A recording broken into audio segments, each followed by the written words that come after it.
Good afternoon, everyone. I'm presenting from the UK in Leicester, University of Leicester. So it's a 2:15 in the afternoon at our time. And thank you very much for coming. And thank you very much for inviting me. Today, I'll be talking about the police decision making when we're dealing with antisocial behavior, youth crime in England and Poland. I'm Polish myself, so I'm going to actually share my screen with you today. We start. So, Oksana, can we see my screen now? I hope you can. Brilliant. Yes. Okay. So guys, so when you're looking at the comparative approach, we're talking about the comparing two different countries. In my PhD, I looked at decision-making and police forces which were based in Poland and in England. And therefore, I'll be discussing here today what I found, how I approached it, so how I researched it. So I'll shortly cover the research methods, aims, what I found as well in the Polish and English context, and what kind of recommendations I would, propose towards the police. Also, I am involved in police training in both countries, especially I'm linked to CEPOL, a European organization who train police officers across European forces, and I'm very strongly linked with the police academy in Finland and Poland. So therefore, we're hearing here is based on some kind of experiences which I had with the forces and already actually applied my knowledge during the police practice and training, especially in Poland. But I also met with the English forces as well after I conducted the research on the topic. So first of all, when we're talking about antisocial behavior, usually in the American criminology, we tend to compare this behavior towards delinquency and youth crime, so young people. When we're talking about the youth crime in England, we're talking about the youth in terms of the age 13, 17, but in general is under 18 years old. So this is the kind of a criminal responsibility age. And it's a similar approach in Poland. However, since 1998, antisocial behavior term was used. And usually it's very liquid in terms of fluidity and understanding this behavior among young people because links to youth crime as well. So what we know about the topic when I conducted a literature review on it, first of all, we knew that the youth crime is a popular topic among the British criminology and policymakers, media and the public in England. And since 1998, really, with the Labour government, it was much more increased, public debate and academic debate, which resulted with many reports and as well introducing the first legislation because it was linked to the effectiveness of the system, policing system, and how the criminal justice system deal with young people in England. So the first definition, legal one, was introduced in 1998 by the government in the UK, based, of course, Home Office, London, the capital of England and Wales and United Kingdom, and it was called the Crime and Disorder Act. It actually was changed later in 2014, but I just wanted to note that for the police forces in England and Wales, antisocial behavior is defined as the causes or act or conduct which causes or was likely to cause harassment, alarm or distress to one person not of the same household. And that's the that definition was introduced by Home Office in the report from 2004. And as soon as we introduced the Crime Disorder Act 1998, which also introduced the partnership approach among the police forces in England and Wales. We've got a decentralized model. However, some scholars argue we're still under the influence of Home Office, who decide with the chief constables of 43 plus 2 police forces across England and Wales what to do and how to approach decision-making, how to deal with young people when it comes to antisocial behavior and youth crime. So as soon as they introduced the Crime Disorder Act 1998, we British criminologists found the definition very broad and confusing. And also, we wanted to change that, and we researched the topic in terms of how the police approach young people, and I'll refer it to my research in a minute on that, what I found.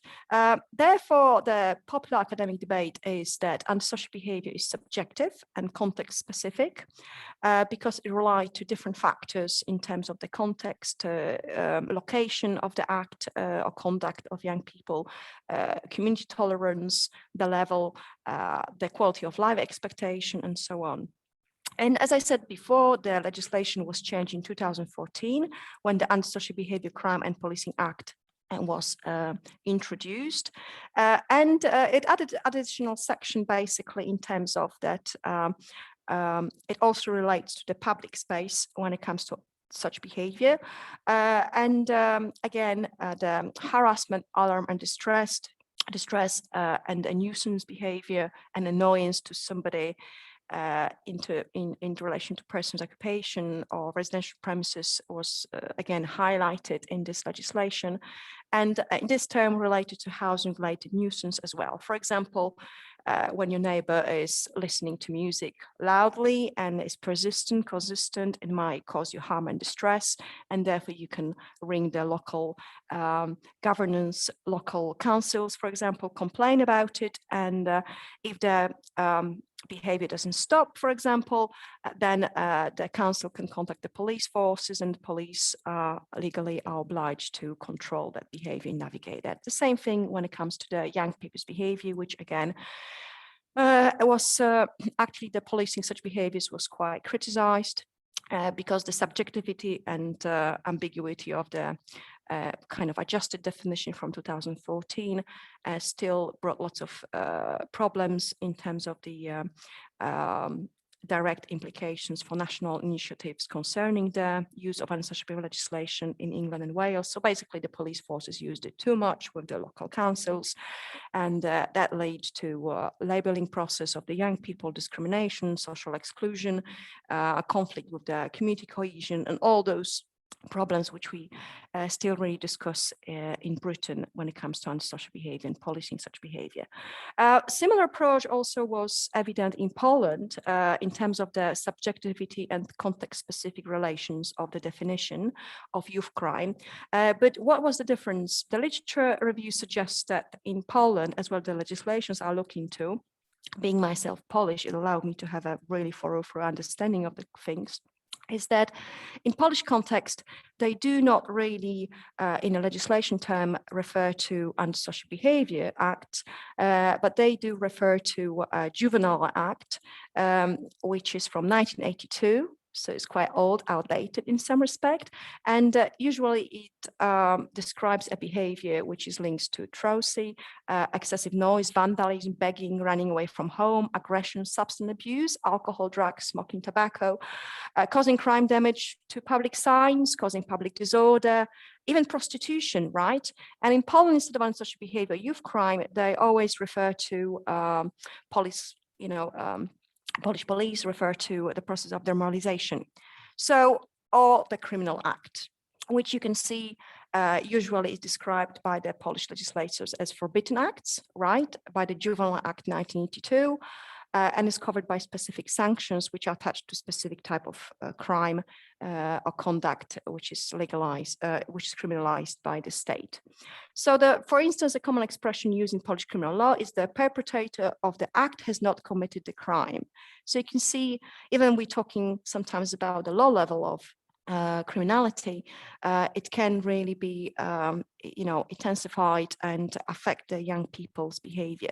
So what I concluded after that in my PhD was that the both definitions in each country are subjective, specific as well in terms of the broadness of the term, and it links to criminalization of the young people and links to the judgment of the people who are involved in addressing such behavior, which links to the decision making of police, and especially when it comes to the police actions and administrating the law.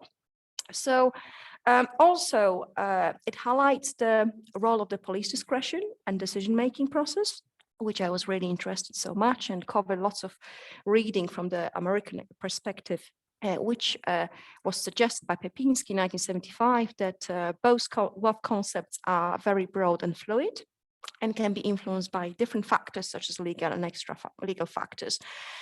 And also what I found is that the decision-making process is complex and dynamic from the kind of psychological approach and different studies conducted in the area.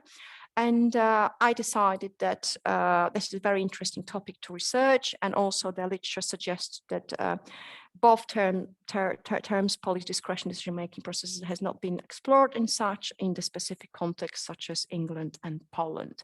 So therefore, I had a very strong basis of justifying my rationale for the study, for the comparative study. For my work, I had to define the discretion and decision-making. And as you can see, I used the definition of Gofstred and Conley 1989 and Einsvoll.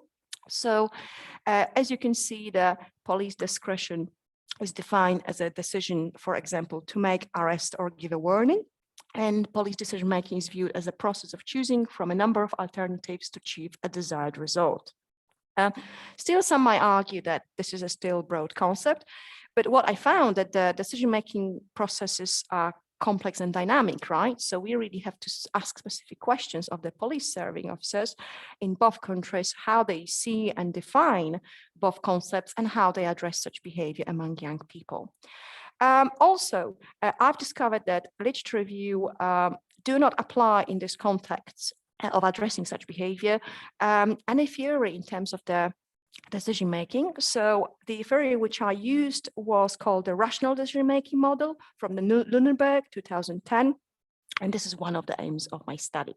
So this is the kind of a basis of adapted, adjusted model of rational decision-making, which I used and assessed and critically approached.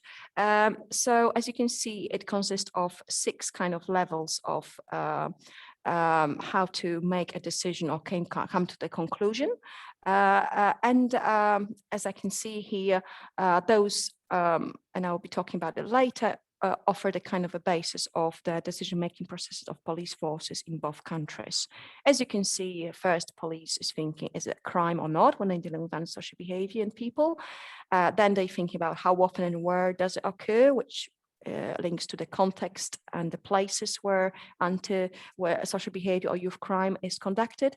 And then, of course, who is affected by the behavior? So is it a public? Is it the police who are approaching the young people and decide, shall they caution it or give a warning, or shall they actually take these young people to the police stations and contact the school and in terms of safeguarding them and the carers of those young people, as well as the parents, for example, depends who is responsible legally for actors involved in behavior.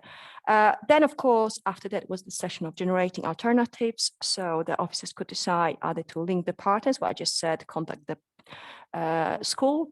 It depends, what age the group is, and impose formal or informal sanctions or different interventions. Like, for example, in terms of antisocial behavior legislation in England, the police officers will be thinking about giving a warning or writing a kind of a letter to the parents and ask the parents for their opinion and discuss it with the young person as well in terms of what is the best to do, and try not to actually put through the young person through the criminal justice system in terms of, we call it in Polish context, the welfare system approach, when we look after the person instead of trying to criminalize this person, especially young person, straight away.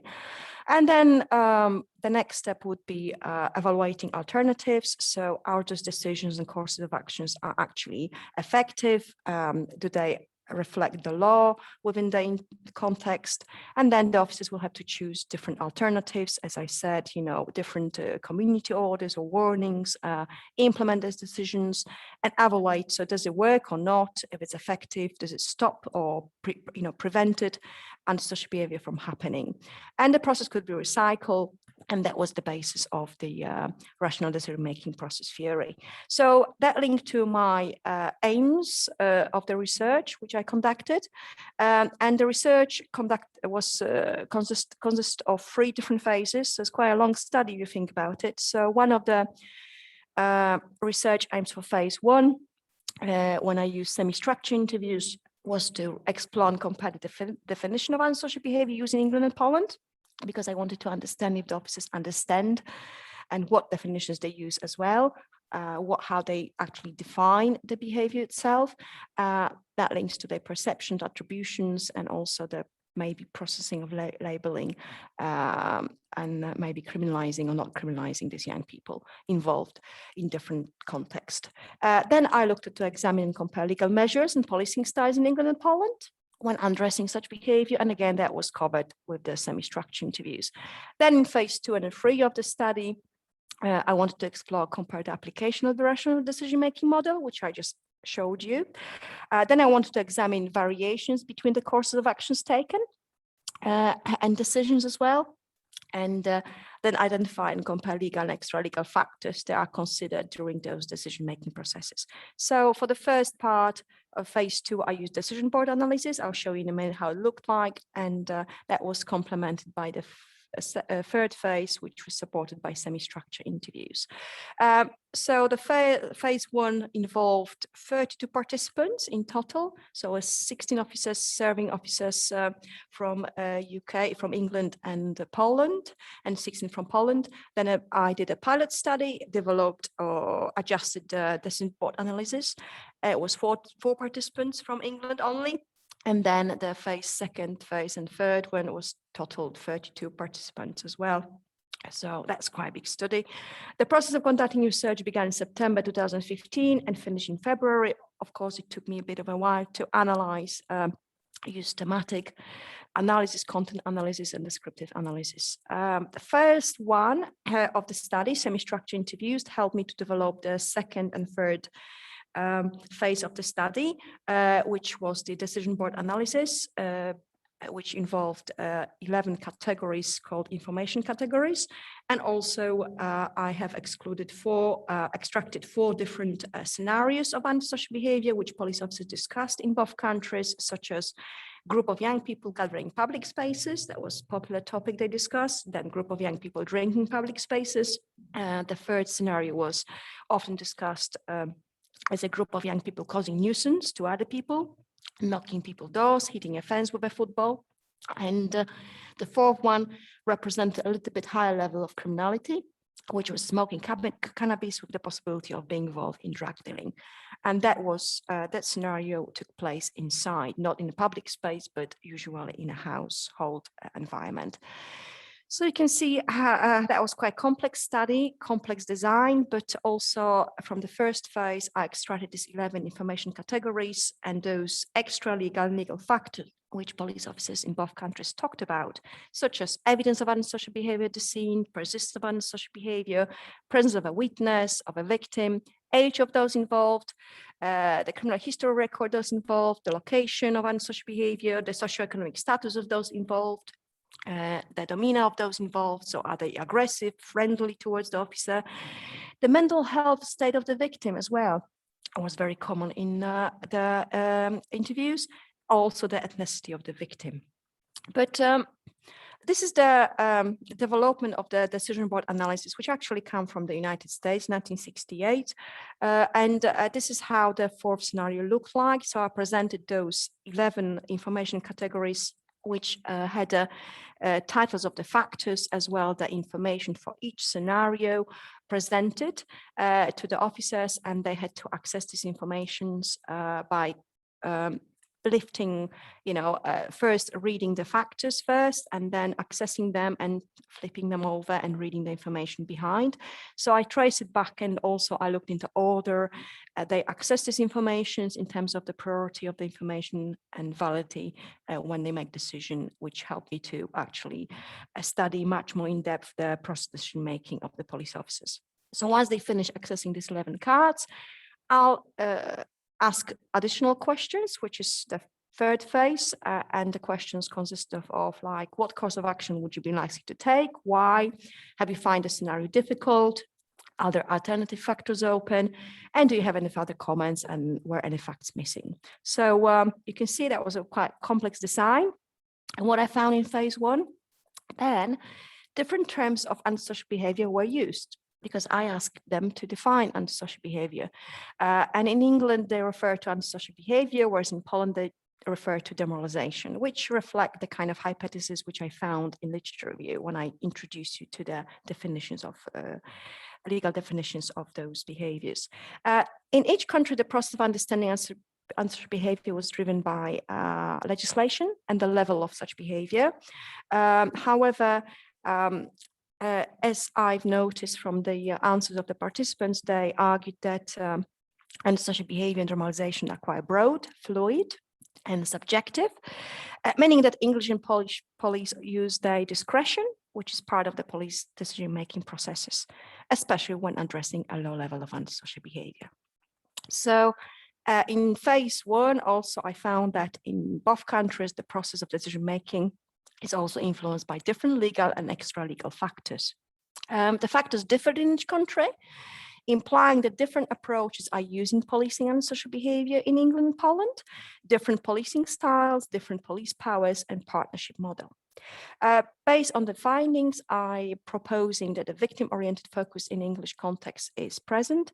Then in the Poland, we're talking about the suspect witness-oriented focus is suggested. So this is a very important information because on that basis, I argued that decision-making process is complex and dynamic because it's influenced by different factors, as well by the different contexts and the level of the scenarios that young people are involved, and also the police discretion, which is part of the decision-making. So the findings of phase one revealed a similar style of gathering information, in both countries, but different pieces of information were prioritized in all four scenarios, okay? And the findings of phase three demonstrated that police decision-making processes combine different courses of action and decisions, which differ in each country and are influenced by various legal and extra-legal factors. That's a lot to cover, isn't it? But that's the fact of it. When we do comparative policing, we always try to find similarities and differences, but here there were lots of differences which were very interesting. So those factors differ between England and Poland. And also this add new components to the rational decision-making and the questions the applicability of the rational model, because what I found is that the sixth level of evaluation of the decisions taken by the police was not accounted at all. Right? So basically they imply the law, they, put this kind of form of, control on young people, but really they do not evaluate what happens afterwards, what happens when they make those decisions, right? If they arrest somebody or if they stop or warn somebody, what's going to happen next within, and with the young person? Well, it's quite a striking finding, isn't it itself, because it suggests that the effectiveness and efficiency of the choices, decision made by officers in both countries is questionable, isn't it? And of course, the officers themselves didn't question policing of antisocial behavior as such. They didn't flag any problems. Few of them only mentioned lack of funding, right? And also they highlighted the importance of the evidence when they were dealing with it doesn't matter which level of scenarios of antisocial behavior. And that was quite interesting finding because it just refers to that police decision-making can be influenced also by the level of and the strength of the evidence found at the scene, which again is quite broad and fluid. So what I propose, well, definitely legislative adjustments, okay, because of the subjectivity, ambiguity of the definitions used in both countries, further training on critical thinking and problem solving, especially because of the missing of the sixth level of the rational decision-making model evaluation in both countries. And of course, because it's a comparative study and mixed method approach, different kind of limitations of those research design were found, and therefore I would argue for another studies to be conducted further, especially using the, for example, survey, more quantitative approach. Although I did conduct statistical tests as well, Whitney tests when it comes to decision board analysis in phase two. But of course, that's the kind of idea which I want you to be aware of, that the similarities and differences, and just questioning the process of making decisions and choices by the police officer, especially, when you're dealing with young people, because it might lead to not using the legislation in the proper way in terms of, labeling or discriminating at people, but especially evaluation of the decisions, which is very important. So if you've got more questions, I'm happy. I don't know how much time I've got left, Oksana, but this is my contact details. Of course, I haven't covered each scenario and what I found for in terms of different courses of actions because of my time limitation, but I'm quite happy to answer any questions. I'll be invited to present on it again and cover it in more details. This is my contact numbers. I'm a part of the School of Criminology. Thank you very much for your attention. I'm also on Twitter, and my email address and other kind of contacts are here for you. And thank you very much. I hope you enjoy that. If you've got any questions, I don't know how much time we've got, but thank you very much. Thank you, Monica. Thank you. And you guys can take a screenshot maybe of this information, those who want. I'll stop sharing when you tell me to. Yes, so anybody who wants to take a screenshot, please do. And yes, we can move on to the next speaker. Let me introduce him. Thank you very much.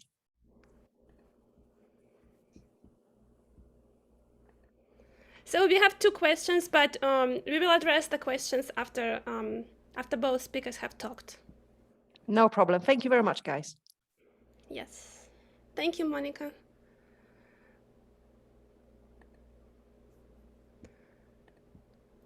So our second speaker is Charles McLean from the Metro State University in New York. Oh, no, not in New York, in Brooklyn Park, Minnesota. I'm sorry, Charles. And Charles will be talking about identifying and teaching the habits of ethical and effective police officers, the new Minnesota Peace Officer Education Experiment. And I'm giving the floor to Chuck.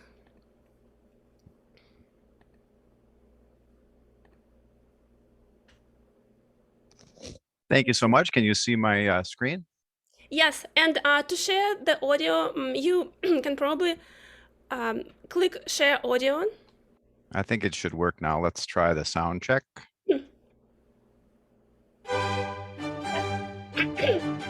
Aha. Okay, great. I'm Chuck McLean from Minnesota, and Minnesota, for those who are not as familiar with the United States policing scene, has been sort of the an unfortunate center of attention for some very difficult and heart-rending incidents that makes it tough, frankly, to play my role, which is as a professor and director of the School of Criminology and Criminal Justice, which is also houses the Peace Officer Training Department.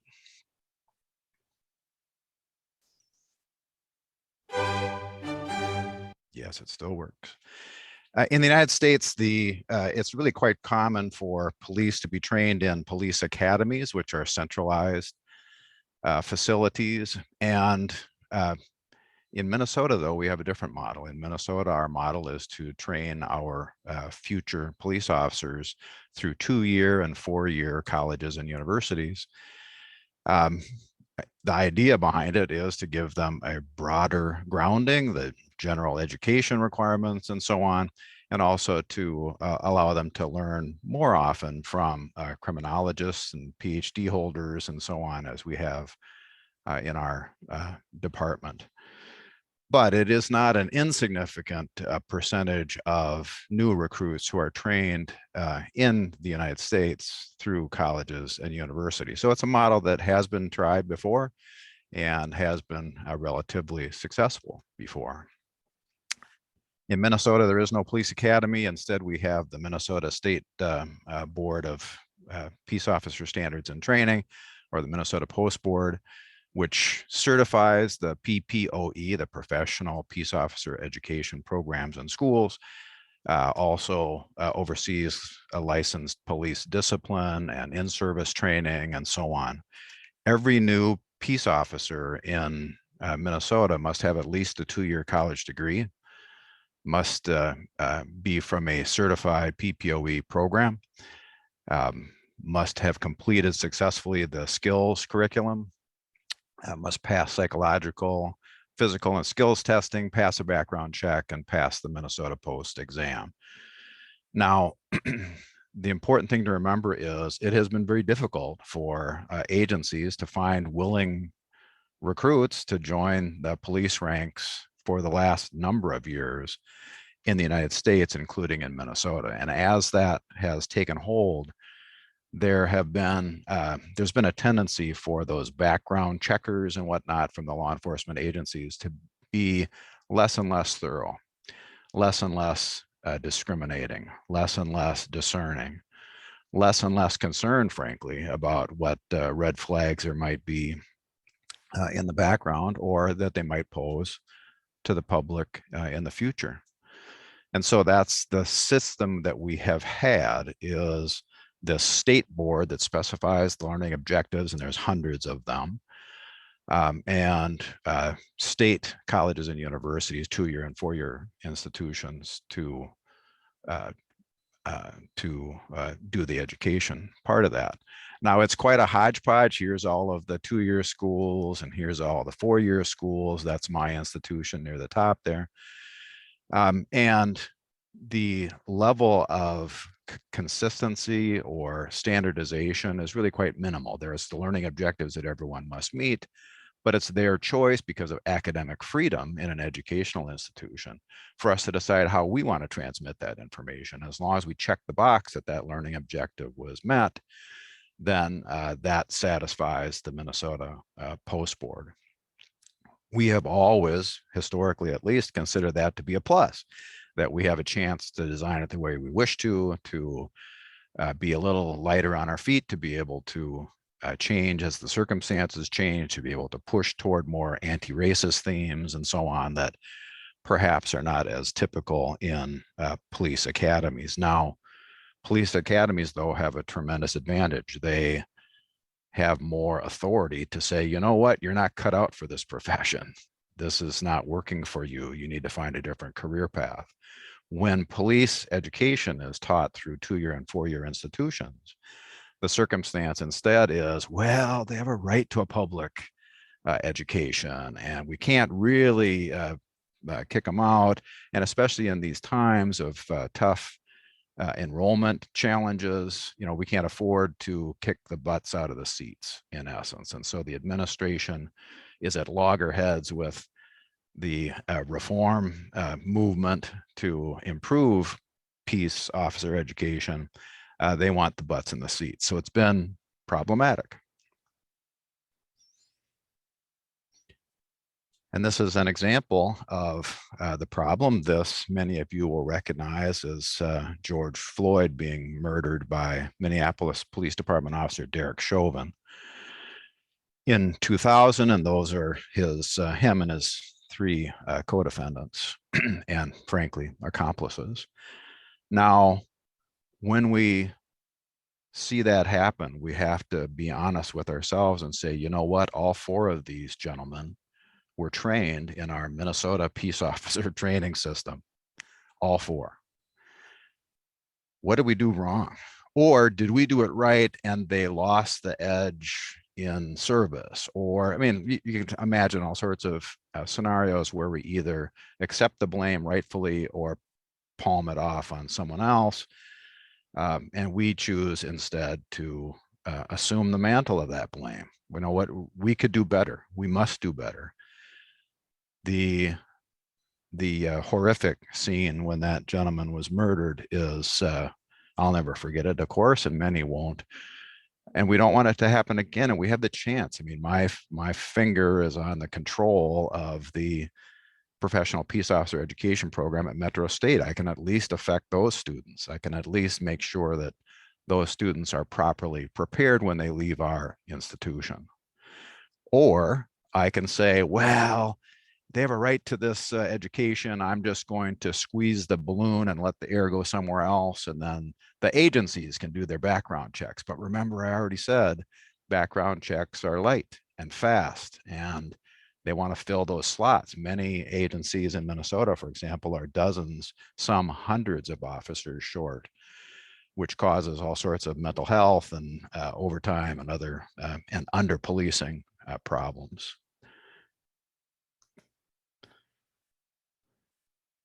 It's exacerbated by the lore of United States policing. I'd rather be judged by 12 in court than carried by 6 in a coffin. So shoot first, ask questions later. Shoot center mass. Shoot until the threat is eliminated. Shoot until that person's dead. Well, why is that? Why is that? Do you really need to do that? Shooting a suspect in the leg, it's just bad policy. What? We have to bend the rules to beat those who break the rules. What we do around here is we ask them, and if they don't do it, then we tell them, and if they still don't do it, we make them. Ask, tell, make. That's taught routinely in skills schools throughout the United States. Each officer in Minnesota and the United States has the power and the right in the right circumstance to end a life.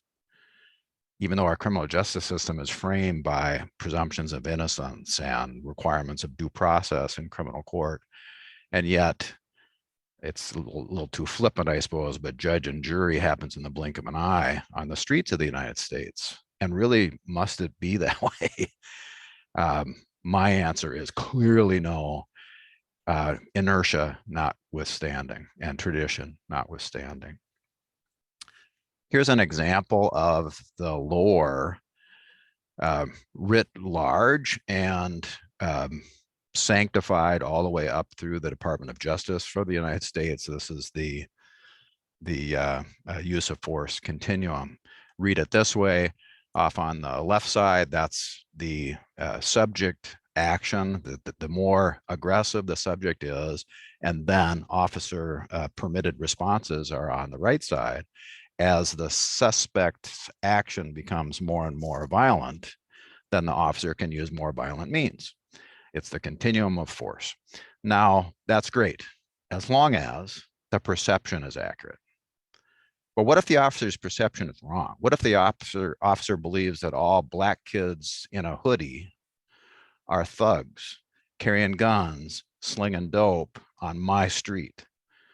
That's going to move that officer's perception of risk up the left side and thereby authorize him to move up on the right side in terms of response.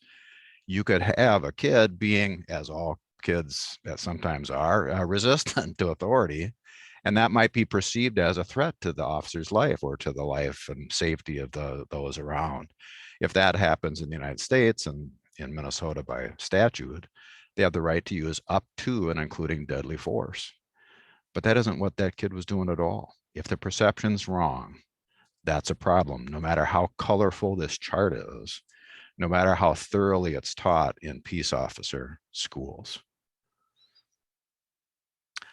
So Minnesota has really a terrible track record in terms of race disparities. It's most obvious in prison populations, where Minnesota is number 2 among all states in the United States for racial disparity in prisons. But we've always thought of ourselves as kind of a desert, an oasis in the desert around us of all this horrible police violence. But Minnesota, we're Minnesota nice. And we've always thought that and believed it, I think. But there's been 220 people killed by officers in Minnesota since 2000. And you might even recognize a few of these names: Jamar Clark, Philando Castile, George Floyd, Daunte Wright, Amir Locke. It's becoming household names. It's becoming a new reality. And perhaps we never were Minnesota nice, is what you begin to believe. This video, if I can play it, is difficult to watch, but I think it sets the stage. This is Philando Castile.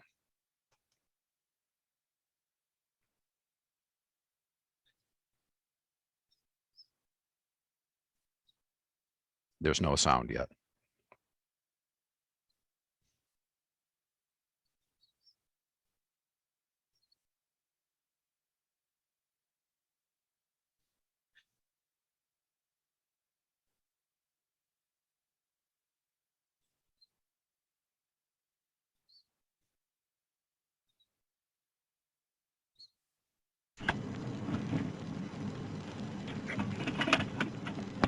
Can you hear the squad sound now?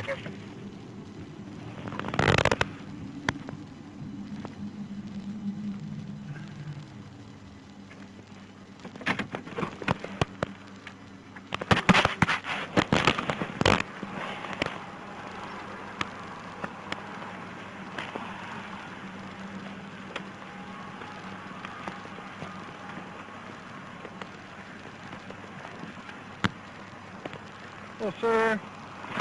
Good. How are you? Good. Reason I pulled you over, your brake lights are out. So you only have one active brake light, and that's going to be your passenger side one. Your third brake light, which is up here on top, and then this one back here is going to be out. You have your license and insurance?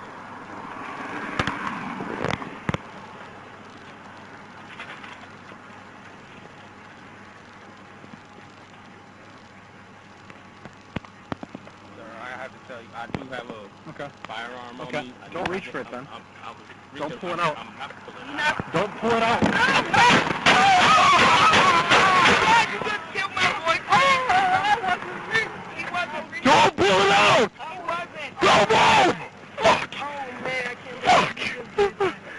Oh my God. Oh my Don't God. move! Oh my Don't God. move! Oh my God. I'm shaking. Don't move! Don't move, baby. Code 3! Get the baby girl out of here! Don't move, sir.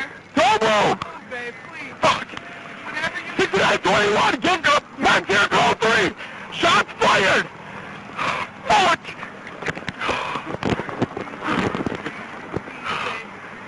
stay with me. Medics, code 3! We got pulled over for a busted tail light in the back. And the Fuck! police, he's scared. They took my boyfriend. His license, he's carried because his license to carry. He was trying to get out his ID and his wallet out his pocket.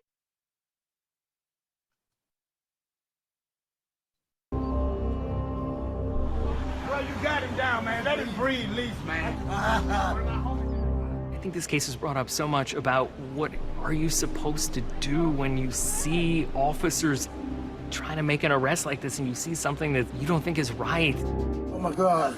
I can't believe this. I can't believe this. I can't believe this. Relax. I can't breathe. You're doing fine. You're talking fine. I can't breathe. Get off of his neck. I think in many ways those bystanders were like many of us who thought they were witnessing something awful, a crime, and they wanted to stop. But they also know that they're powerless, that they can get but so close to the flame before they might be burned. I can't breathe. You could get him off the ground. You've been a bum right now. You could get him off the ground, bro. Donald Williams was one of the most vocal bystanders on the scene that day. He had no feeling, he had no emotions. You know, you look in a man's eyes and you could tell a man who they are by looking them through their soul, and he had none. He's not resisting arrest or nothing. He knew what he was doing in a way, or he done it before. He just had no care. Donald Williams was from Minneapolis, and he went to the Cup Foods that day just to pop in to grab something quick. And he started yelling at the officers. You've been a bum right now. Calling them names and trying to get their attention, saying, look, it looks like you're holding him in a blood choke. Like in a jiu-jitsu move, bro, you trapped in his breathing right there, bro. Being realistic at the moment, the only thing I could do is speak and yell and, you know, tell them that what they're doing is wrong. You just sitting there stopping his breathing right now. And hope that they understand that this is. Sorry to have shown those, but it kind of sets the scene both for police violence in the United States and police violence in Minnesota. In the first case, in case you didn't hear it, the driver said, I have a license to carry a firearm. I have a firearm in my car. And the officer said at some point, please give me your driver's license and insurance. And so he's reaching for his driver's license and insurance. And the officer apparently perceives that as reaching for the gun and killed him. That was a black man, the driver. In the George Floyd case, of course, you're familiar with that long after he had stopped moving, Derek Chauvin, along with two of his other officers, stayed on his neck until he was crying for his mother and had lost control of his bodily functions and died on the street. Even when an ambulance driver showed up, they stayed on his neck. Now, those people were trained by our programs in Minnesota. And that breaks my heart. And every time that there's a loss like that, there's a family that's destroyed forever, a life that's lost forever. It's irreversible, it's instantaneous, there's no due process. And you know what? Grand juries and petit juries will give the police officers the benefit of the doubt virtually every time. Derek Chauvin was convicted, state and federal, and is looking at, nearly 24 years in prison. But the first gentleman who shot that officer with the little girl in the car, shot the driver with the little girl in the car, was acquitted and is now working for the Fort Worth, Texas Police Department after receiving offers from New York and Chicago and Baltimore Police Department in Sacramento. So something's wrong. So you take a look at United States use of deadly force by officers, and here's just from 2015 to 2021. The first non-year column there is civilians shot and killed by officers. The second column is officers shot and killed by civilians in the United States nationwide for each of those years. And as you can see, for example, in that first year, 2015, 23 civilians were shot to death by officers for every one officer shot to death by a civilian. Now, does that mean that all of those shooting incidents were wrong or all of them were justified? Well, no, it doesn't mean any of that. It just means, what are we doing? These are tragic numbers. And so we can calm ourselves in Minnesota by thinking, well, sure, that's nationwide. I mean, that includes, well, Florida and Texas and Arizona and New Jersey, but not Minnesota, surely not. Well, here's the Minnesota numbers. This goes all the way back to 2000. And if you look at each row, you can see there's many years where no officers are shot to death, but still up to a dozen or more in Minnesota, civilians are shot to death. And so on the average from 2015 to 21 in the United States, 18.8 civilians shot to death for every one officer. Nationwide in Minnesota, it's 18.9 to 1, same. But now look at the last column. This is the racial makeup of the civilians shot to death by officers. For each year, you can kind of glance down the various years and you can see that the roll up, the average is 43% are non-white or Hispanic. In Minnesota, the non-white, including Hispanic, actual population-wide rate is 20%. So it's 2 times the population average. Something's amiss. Is it our training? Those are the questions we were asking ourselves.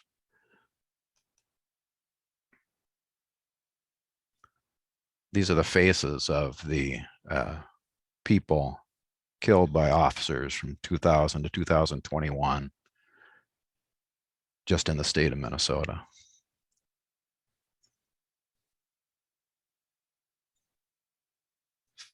Life lost, family changed forever. Many of them are justified, some of them are not. Remember that use of force continuum and how that plays.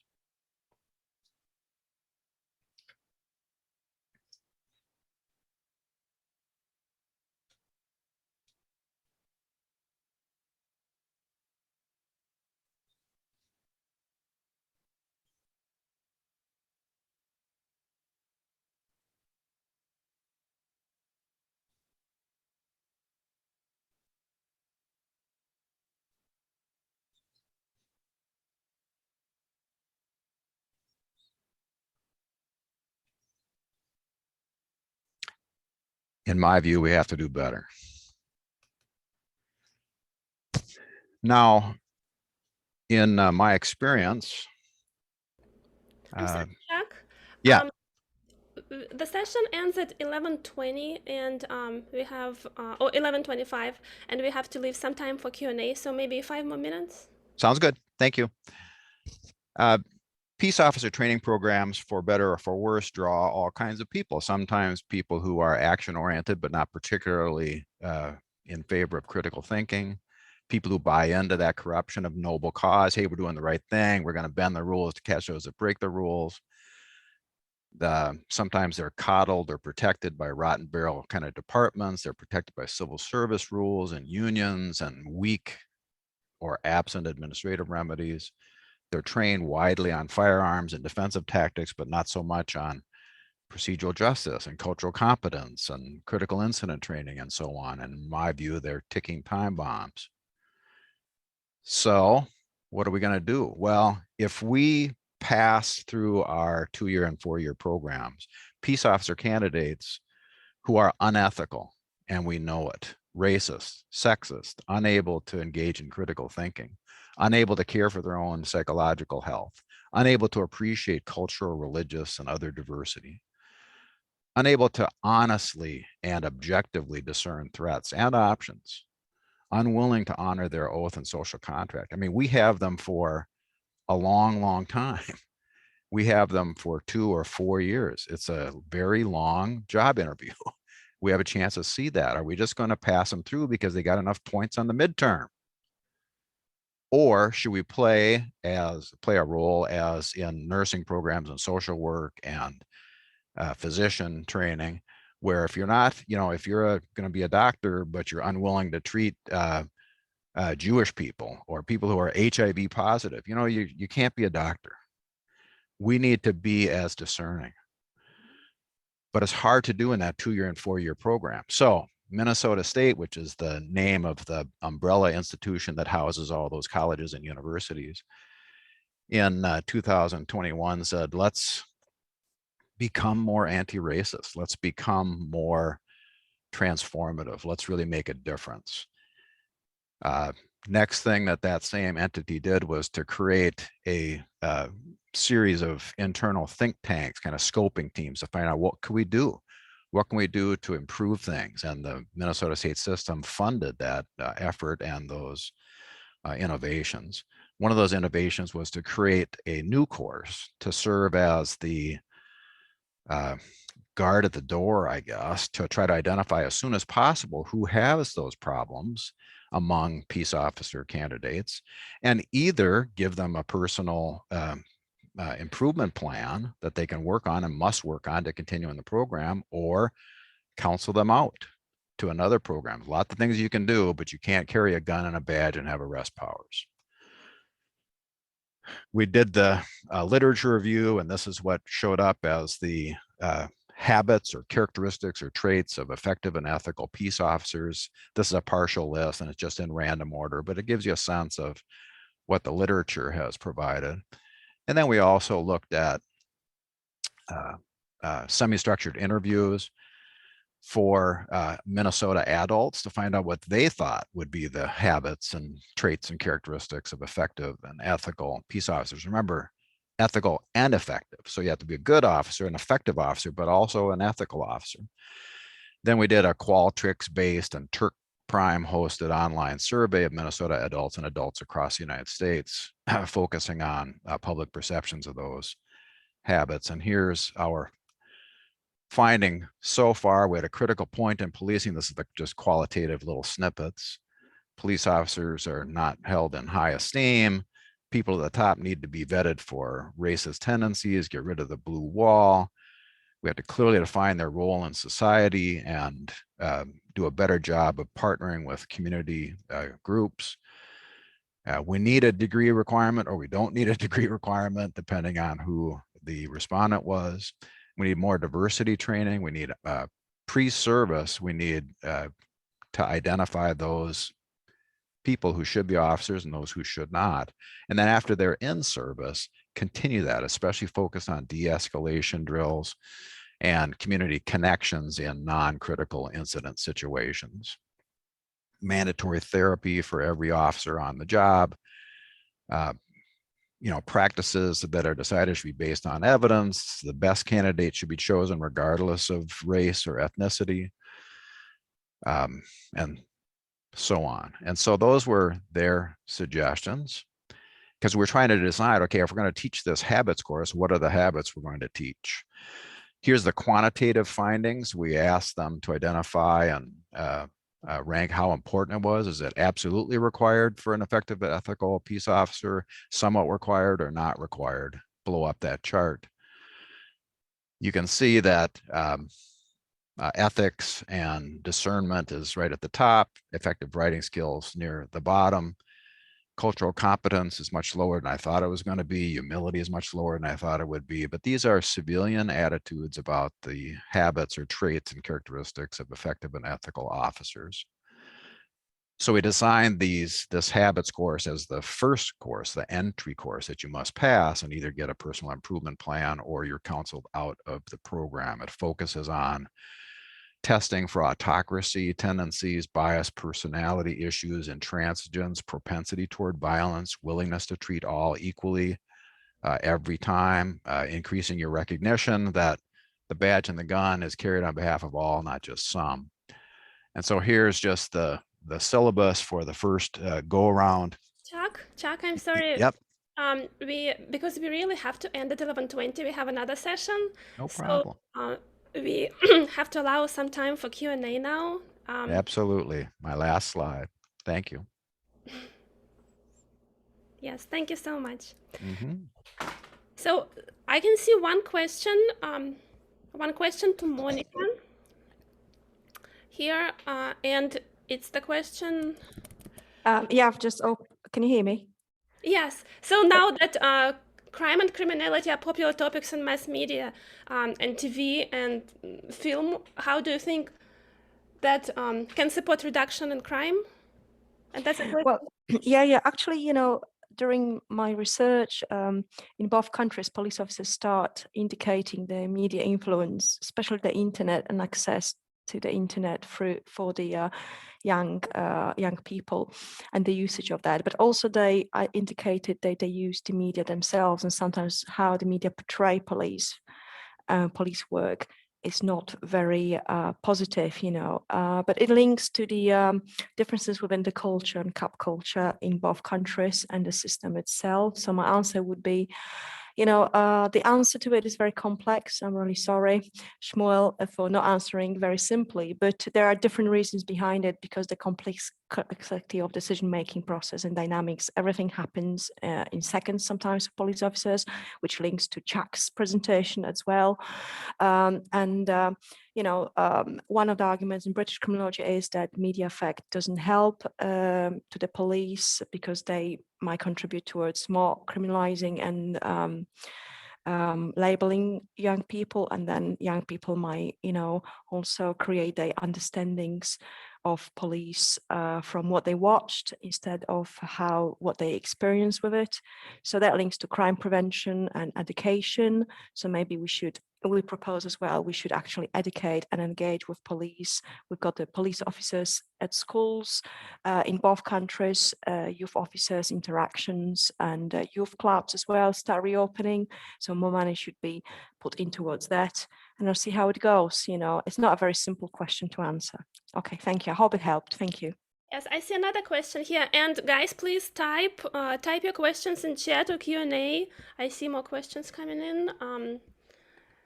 So another one is also from Shmuel, and the question is, what do you think impacts, what social aspects impact police decision making? It depends how to define social impact, right? That's the question, because again, I looked into Poland and into England, and there are differences within the cultures, the makeup of community, the police deals with. England is much more diverse in terms of the diversity of ethnic minorities. Yes, Asian population, Muslims, we're very big on criminology and our school about hate crime. We've got a research center here at university. When in Poland, it's much more white population and Catholic as well, religion, different ones. So all kind of things really comes into the police decision making as well. And majority of the police forces in the UK are white, right? And as well in Poland. So, but then if you don't face ethnic minorities and do not police them as well as in Poland, then it's very difficult to really say that you can discriminate people on the basis of their characteristics such as color of your skin, everything else. Can you see the differences, how we approach that? So social factors can be defined differently, and therefore, it's not a straightforward answer. I hope it helped. Thank you. I would argue that social attitudes and media coverage could easily be rude or regretted or even resented by officers. But, that's who we're serving, and their attitudes and their satisfaction or lack of satisfaction, their trust or distrust is at the core of what it is. You're not police officers because God made you thus. The police, the people gave up their rights for self-help and created a criminal justice system where peace officers carry those rights and those powers, those special powers, on behalf of all persons in the country simultaneously and equivalently. And so if some are dissatisfied, that's important. It's all about transparency, and confirmation bias among officers is very big. If they see this attitude of dissatisfaction in the public, it's really easy for them to say, well, they just don't understand, only cops understand cops. And it kind of factors into their siloing problems where their social life is completely revolved around other officers. And that's problematic, frankly. Thank you, Chuck. And I think there is another question from Emmanuel, and I think that is to you, Chuck. Can you see it? Would you be able, it's in the Q&A. It's a very long question, so if you can watching these videos, etc. Yes, if you can summarize the question. Sure.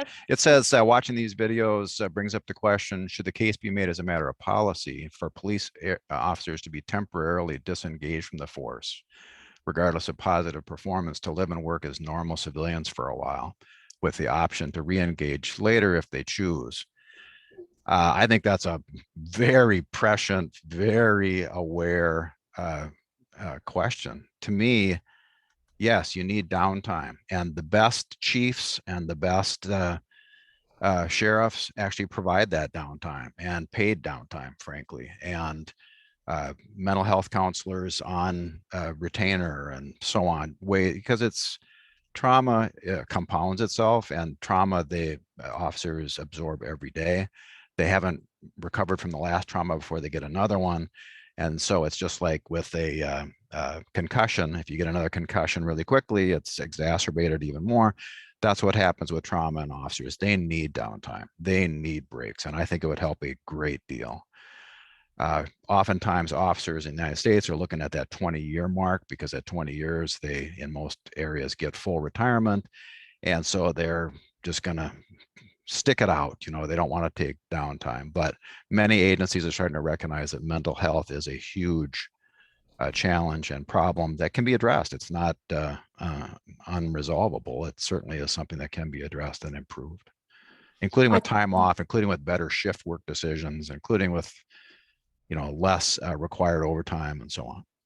So I'd like to add actually the same what Chuck said. In British approach and English Polish approach is the same kind of observations made in terms of looking after the mental health of the police officers as well, including ethics. I know the police academy in Poland really introduced subjects on human rights and liberty, and because they're part of EU.